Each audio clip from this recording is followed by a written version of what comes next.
Bonjour à tous. Bon, je continue aujourd'hui la géométrie. Alors après avoir étudié les quadrilatères, les triangles, leurs propriétés, on va un peu apprendre à en dessiner quelques-unes. Alors celles qu'on a peut-être un peu moins l'habitude. Donc je vais tout de suite commencer par le losange.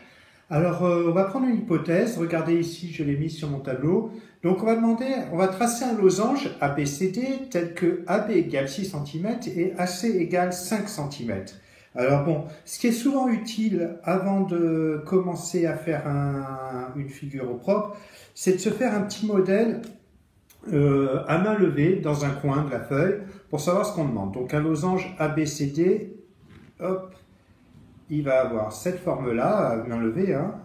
Donc je tourne dans l'ordre, ABCD, et je sais que AC fait 3 cm, pardon, AC fait 5 cm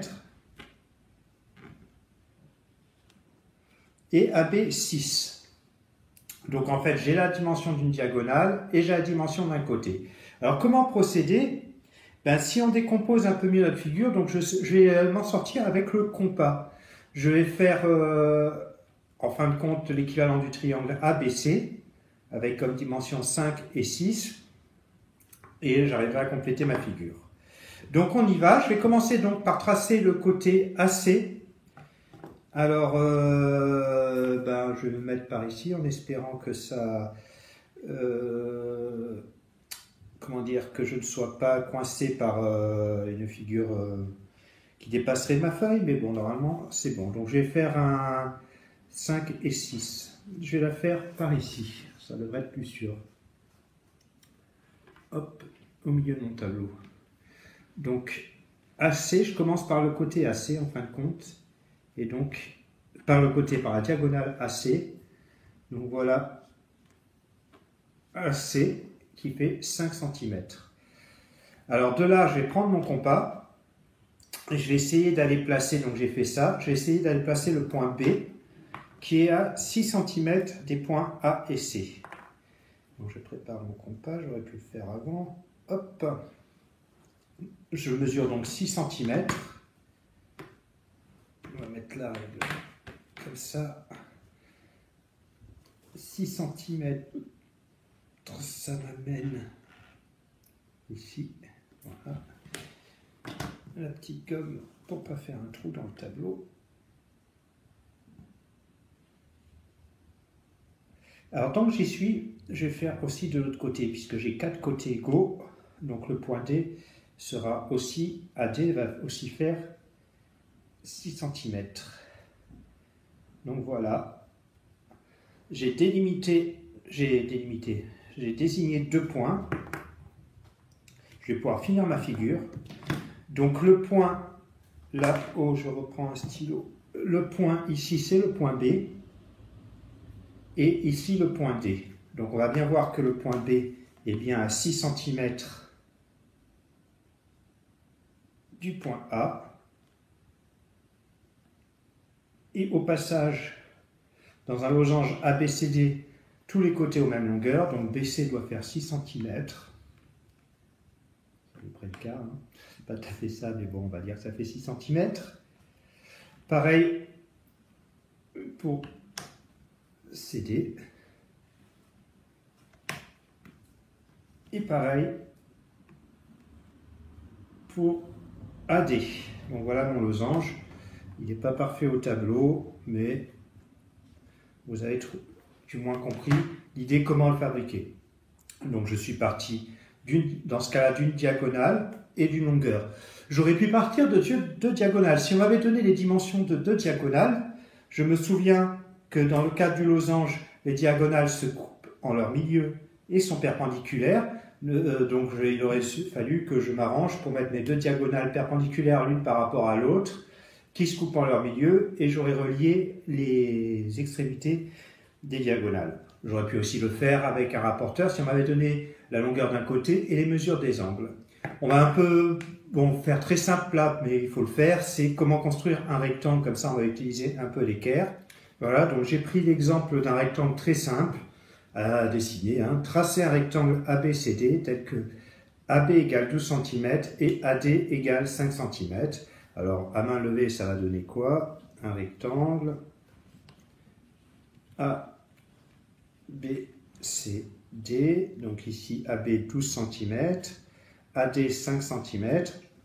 Je sais que dans un rectangle, les côtés opposés aux mêmes longueurs, donc DC va faire 12 cm et BC 5. C'est parti, je commence par tracer par exemple la longueur, la grande longueur, donc 12 cm. Je vais le faire qui rentre bien dans mon... Donc un segment de 12 cm, ça va être le côté AB. Je poursuis avec le côté BC, donc je vais utiliser là mon équerre pour faire bien le côté perpendiculaire. Et il doit faire 5 cm, donc là j'ai dû le faire un peu long. Voilà, le point C, c'est ici. Ensuite, j'ai perpendiculaire à BC, j'ai le côté DC, donc je vais tracer mon segment DC qui doit faire 12 cm et qui passe par le point C. Donc, voilà, j'ai un peu effacé là-haut, c'est pas grave. Donc 12 cm, ça va nous amener ici. Je remets. Voilà. Donc ça, on a le point D. A, B, C, D. Là, c'était le point A qui s'est un peu effacé. Et donc, je vais finir ma figure. Normalement, j'ai bien travaillé. J'ai pas besoin de l'équerre pour la finir. Et voilà le côté AD qui fait 5 cm. Je code, donc cette longueur et cette longueur sont la même, celle-ci et celle-ci sont la même, et des petits carrés pour dire que j'ai des angles droits.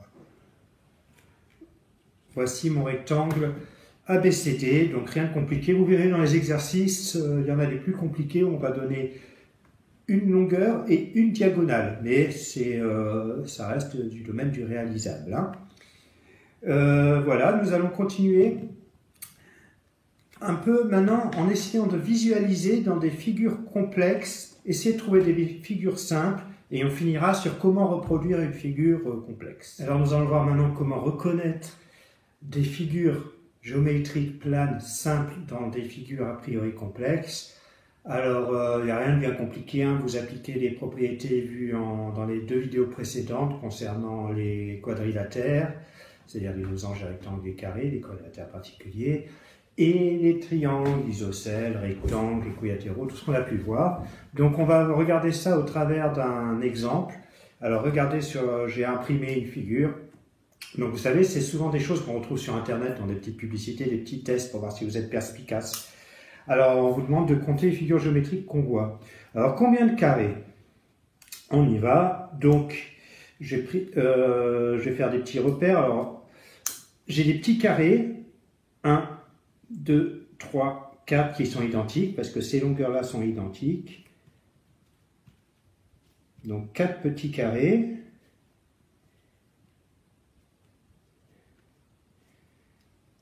Mais ces 4 petits carrés forment un 5e grand carré. Et si on regarde bien, ici, j'ai des diagonales de chaque carré. Donc comme les carrés sont identiques, les diagonales ont même longueur aussi. Donc ces 4 diagonales ayant même longueur, ça fait un carré supplémentaire. Donc, ça ne suffit pas, ça pourrait être un losange. Mais au pire, je prends mon équerre et je remarque bien que ça forme des angles droits. Hein. J'avais pas insisté avant, mais évidemment, ici, on reconnaît aussi des angles droits qui permettent d'affirmer qu'on est en face d'un carré. Donc on a, je récapitule, 4 petits carrés, le grand plus celui qui est composé des diagonales des petits carrés, ça fait 6 carrés. Combien de rectangles maintenant? Alors des rectangles, regardez, vous avez ici une longueur, une largeur, donc vous avez un rectangle qui correspondrait à ça. Puis un autre rectangle en dessous. On voit encore 2 rectangles à gauche et à droite, donc 4 rectangles. Combien de triangles isocèles? Alors là, ça va être plus chaud. Parce que des triangles isocèles, donc on sait qu'ils ont 2 côtés de même longueur et une base de longueur différente. Alors, ben ici, regardez, j'ai deux côtés de la même longueur, une base de longueur différente. Ça en fait un. Ici, la même chose, un autre. Donc j'en ai 2, 3, 4, 5, 6, 7 et 8 dans un premier temps, composé 8 qu'on trouve à l'intérieur des petits carrés. Mais si vous regardez bien, il y en a d'autres qui se cachent. Regardez celui-là, il a bien un côté, deux côtés de même longueur et un troisième côté de longueur différente qui va constituer la base. Donc j'en mets un de plus ici, un autre là, et celui d'en haut, et celui d'en bas. Donc ça m'en fait 4, plus les 8 dont j'ai parlé tout à l'heure, ça en fait 12. Combien de triangles rectangles maintenant? Donc les triangles rectangles, ils ont des angles droits. Donc ici j'en ai déjà 4. En fin de compte, vous remarquerez que j'en ai autant. Là on a dit aussi que ce sont des angles droits. Tous les triangles isocèles que je viens d'énumérer dans la précédente question étaient tous, fatalité, des triangles rectangles. Donc je vais en avoir 12 aussi. Et est-ce que, a-t-on d'autres figures géométriques simples qu'on aurait oubliées? Alors c'est là où est le piège souvent. Ben oui, il y en a une. Regardez. On a un cercle. Donc on va l'écrire en bleu. Oui, le cercle. Donc voilà, ça, les petits exercices qu'on va faire, ça va consister à reconnaître des figures géométriques simples dans des figures a priori complexes qui ne sont pas tant que ça. Donc maintenant, on va aborder la dernière étape de notre étude sur la géométrie des figures simples et on va apprendre à les reproduire. Alors pour reproduire une figure géométrique, qu'elle soit simple ou complexe, enfin surtout quand elle est complexe, on va essayer de la décomposer en figures simples, des triangles, des quadrilatères, éventuellement des cercles, ce dont on a l'habitude d'utiliser, qu'on sait parfaitement dessiner.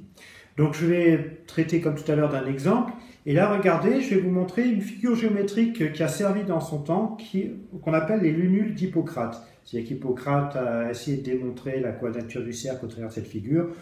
Bon, c'est pas du tout au programme, c'est juste la figure que je trouvais intéressante. Donc regardez un peu, on va essayer de la décomposer en figure simple pour pouvoir la reproduire très facilement sans se tromper. Alors on remarque déjà un triangle rectangle, hein, son hypoténuse, et des espèces de lunes, deux lunes, qui sont composées en fin de compte d'un demi-cercle qui aurait son origine quelque part par là, son centre quelque part par là, et d'un autre demi-cercle qui aurait son centre par ici. Pareil pour l'autre demi-lune, elle est composée d'un demi-cercle ayant pour centre à peu près sûrement le milieu de ce côté-là, puisque là on dirait que c'est un diamètre, et l'autre partie de la Lune est élaborée à partir de ce demi-cercle-là. Donc je vous ai mis, je descends, j'ai des photos en couleur pour vous dire comment les retrouver. Donc là j'ai mis en rouge le demi-cercle et son diamètre, donc un côté du triangle. En vert, le diamètre correspondant à le demi-cercle de la lunule. Et enfin, en bleu, le diamètre correspondant au demi-cercle servant à tracer les deux lunules. Donc maintenant, ce qu'on sait, comment sont composées les lunules d'Hippocrate, on va essayer d'en reproduire une.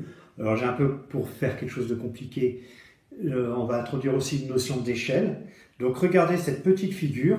On va essayer de la reproduire ici, mais 3 fois plus grande. C'est-à-dire qu'on va multiplier chaque longueur par 3. Alors la première chose à faire, c'est de commencer à mesurer nos longueurs pour savoir combien elles font. Donc je vais prendre les longueurs des côtés du triangle rectangle. Alors, celle-ci fait 5 cm. Celle-ci, 3 cm. Et là, on en a 4. Donc si je veux agrandir ma figure et la faire 3 fois plus grande, l'hypoténuse, je vais la faire de 15 cm. Donc je trace un segment de 15 cm qui va être mon hypoténuse. Je vais bien me mettre là pour ne pas gêner la figure de départ. Ok. Ici, ça ne va pas être trop gênant.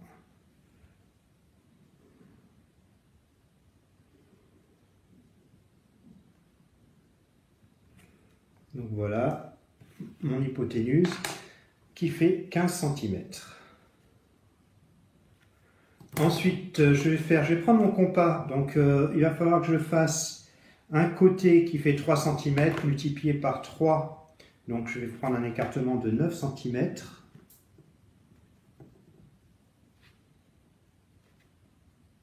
Je suis à 10.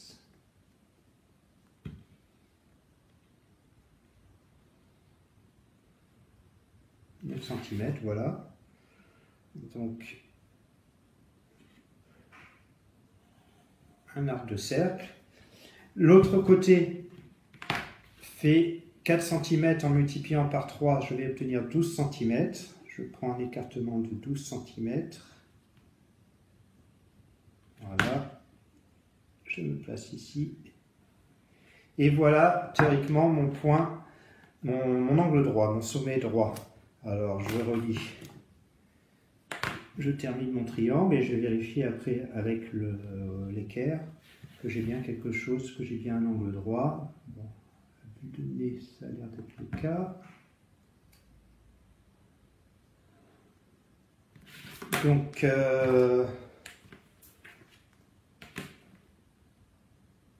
je valide, j'ai bien un angle droit. Donc avec là 12 cm et là j'avais 9 cm. Il nous reste à faire le nul. Donc on y va, là je vais avoir besoin du compas. Donc on avait dit, je vais déjà faire ce trait là qui va me servir aux deux lunules. Donc c'est un demi-cercle de diamètre, là 5 sur ma figure, c'est-à-dire qui a pour diamètre l'hypoténuse. Donc l'hypoténuse fait 15 cm au final de longueur, donc ça correspond à un diamètre, donc le rayon ça va être la moitié, 7,5. Donc j'écarte de 7,5. Voilà. Là, je repère mon 7,5 sur le diamètre. Donc le diamètre c'est 15, la moitié 7,5 et c'est parti.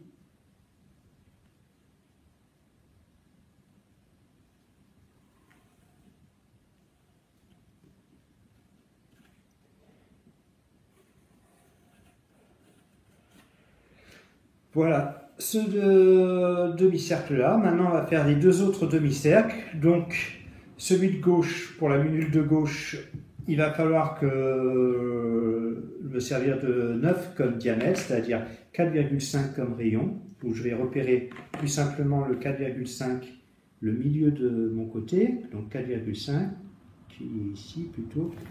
Je place la pointe de mon compas sur ce 4,5 et je mesure l'écartement entre ce sommet. Je vérifie que c'est bien le même ici. Je suis mal placé. Hop, attendez. Hein.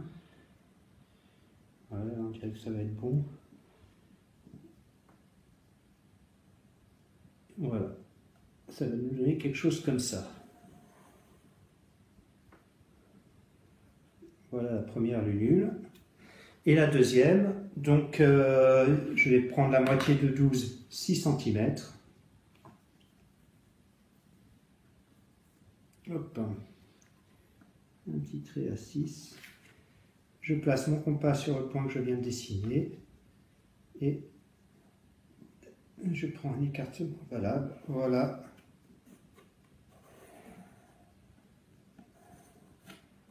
Ma deuxième lunule. Et donc, j'espère que vous verrez assez bien à l'écran, on a pu reproduire sans difficulté une figure complexe en la décomposant en figure simple qu'on sait tracer.